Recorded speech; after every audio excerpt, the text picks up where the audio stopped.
Assalamualaikum warahmatullahi wabarakatuh. Selamat pagi, salam sejahtera untuk kita semua. Pertemuan ke-6 membahas tentang bisnis kreatif di era digital. Nah, yang pertama, saya ingin menyampaikan bahwa kreativitas itu seringkali muncul dalam bentuk ide. Pendapat lain juga bisa mengatakan bahwa bisnis itu bisa bermula dari ide. Jadi tanpa ide mungkin sulit untuk membangun bisnis yang bisa tumbuh, berkembang, dan sukses. Nah, oleh karena itu dalam kaitan dengan kita ingin membangun bisnis, maka kita harus bisa mencari ide-ide, ya. Nah, ide-ide ini yang nanti bisa kita kreasikan menjadi suatu bisnis yang potensial. Nah, ada beberapa contoh dari bisnis kreatif yang potensial. Banyak orang pada awalnya menekuni bisnis ini hanya sebagai usaha sampingan, atau ya katakanlah jadi iseng-iseng saja ya. Jadi dia bisa menyalurkan ada hobi, kemudian juga ada bakat dan ada keahlian ya. Ada hobinya montir, hobinya dalam kaitan dengan tanaman dan sebagainya ya. Nah, di sini ada beberapa yang bisa menjadi suatu bisnis yang menguntungkan. Contoh, desain gambar, ya. Jadi kalau kita memiliki keahlian desain gambar ataupun bentuk-bentuk semacam desain grafis, nah ini bisa menjadi suatu peluang yang potensial ya, yang mungkin orang lain menganggap bahwa jasa desain ini ya sangat jarang ya. Nah, oleh karena itu ini sekarang banyak kreasi-kreasi dalam kaitan dengan desain. Contoh yang sederhana, klub-klub sepak bola di dunia itu memerlukan desain untuk dia menggunakan jersinya ya, jersey kandang, jersey tandang. Nah, itu juga memerlukan orang yang punya keahlian dalam kaitan dengan desain grafis ya. Itu contoh.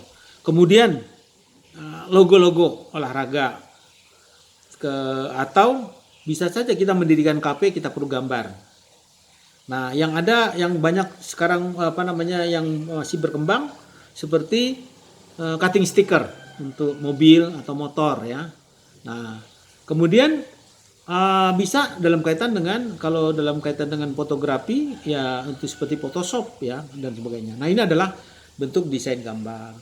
Nah, kemudian ada lagi bagaimana orang memanfaatkan barang-barang bekas ya untuk dikreasikan menjadi suatu benda yang bernilai jual ya. Benda-benda bekas tertentu kemudian diolah, dikreasikan menjadi barang yang bermanfaat. Bekas plastik dijadikan bentuk tas ya. Nah, kemudian juga tutup botol dan lainnya. Ini semua adalah dalam kait dengan konsep-konsep lingkungan di mana ini reuse dan recycle menjadi hal yang juga bisa menghasilkan profit ya. Nah, yang sudah umum sekarang adalah produk kuliner ya. Macam-macam orang membuat produk kuliner ya. Terus berkembang ya. Minuman, juga makanan ya. Nah, ini selalu ada kreasi-kreasi. Apalagi sekarang banyak juga yang orang menjadi YouTuber, sehingga segala jenis ya, karena tiap hari harus ini konten yang harus dia muat, sehingga banyak produk-produk kuliner baru yang diciptakan yang sengaja langsung dipopulerkan atau diviralkan melalui YouTube ya. Nah, kemudian juga dalam kaitan dengan bisnis entertainment ya, banyak orang yang bisa memanfaatkan peluang dari bisnis entertainment ini. Bisa juga kita bisa menjadi IO ya, wedding organizer. Nah, ini adalah bentuk-bentuk peluang bisnis dari ide-ide atau kreativitas yang bisa kita tumbuhkan. Nah, yang banyak adalah dalam kaitan dengan bidang jasa ya. dalam kaitan bidang jasa ini sekarang segala macam ya. Orang banyak pakai helm, ada cuci helm ya. Kemudian sekarang sepatu-sepatu sneaker ya. Kemudian juga karena adanya program-program untuk untuk beasiswa atau untuk masuk jadi pegawai ya, maka ada bimbel ya. Nah, kemudian dalam kaitan dengan keagamaan ada juga yang bimbel untuk membaca Al-Qur'an. Nah, ini adalah bentuk-bentuk bidang usaha di bidang jasa yang berkembang sekarang ini. Nah, kemudian bidang di produknya ya, di online ya, e-commerce. Nah, sekarang banyak sekali orang memanfaatkan e-commerce sebagai media untuk bisa memasarkan produk-produknya. Kita di mana sekarang dengan mudahnya kita menggunakan jasa-jasa dari Gojek ya, jasa-jasa dari GoFood ya. Ini semua memudahkan kita kalau kita dalam kaitan untuk berbisnis ya, nanti melalui platform e-commerce. Nah, juga bisa saja dalam kaitan dengan layanan-layanan yang lain ya, yang sudah umum seperti server dari untuk website ya. Nah, kemudian juga dalam kaitan dengan instalasi ya. Kemudian dalam kaitan dengan layanan untuk website untuk freelancer ya. Ini adalah bentuk-bentuk jasa yang bisa dimanfaatkan menjadi suatu peluang usaha. Kemudian kita juga tahu ada yang namanya dropshipper ya. Dia menjualkan barang orang lain ya. Nah, dia mempunyai keahlian, skill dalam memasarkan produk yang dia mau pasarkan. Nah, bisa juga dalam kaitan dengan jasa penulisan artikel di situs-situs ya, seperti blog ya.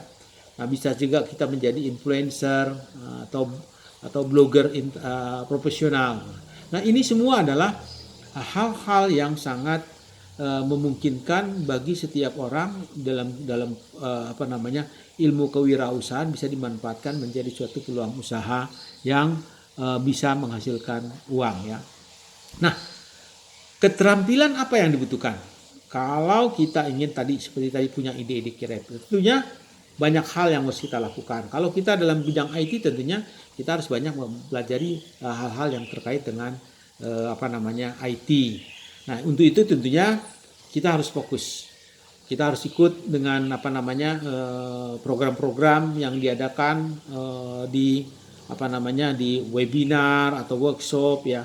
Nah, ini semua adalah hal-hal yang bisa dilakukan dalam rangka untuk meningkatkan kemampuan atau skill kita atau bisa juga yang kita mengeksplor skill kita dengan kita mengikuti beberapa webinar, seminar atau training.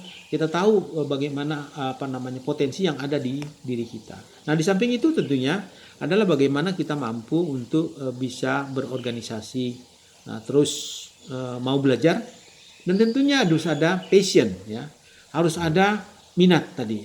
Jadi kita bisa mengeksplor dari minat-minat kita yang dalam bidang olahraga, bidang tanaman, bidang apapun yang nanti ini bisa kita arahkan menjadi sesuatu yang bisa menghasilkan uang.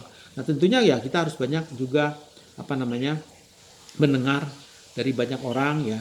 Terus kemudian dalam kaitan dengan networking, training, workshop dan juga seminar-seminar, kita menciptakan networking. Nah, kita bisa memperoleh informasi dari orang-orang yang kita kenal, dan ini menjadi jejaring kita. Nah, oleh karena itu tentunya untuk bisa kita menciptakan jejaring itu kita harus punya rasa percaya diri ya, dan juga adanya kemampuan untuk mendengar ya, mendengarkan orang lain menyampaikan, dan ini semua tentunya akan bisa bermanfaat bagi diri kita untuk meningkatkan kemampuan kita. Demikian, wabillahi taufiq wa hidayah. Wassalamualaikum warahmatullahi wabarakatuh.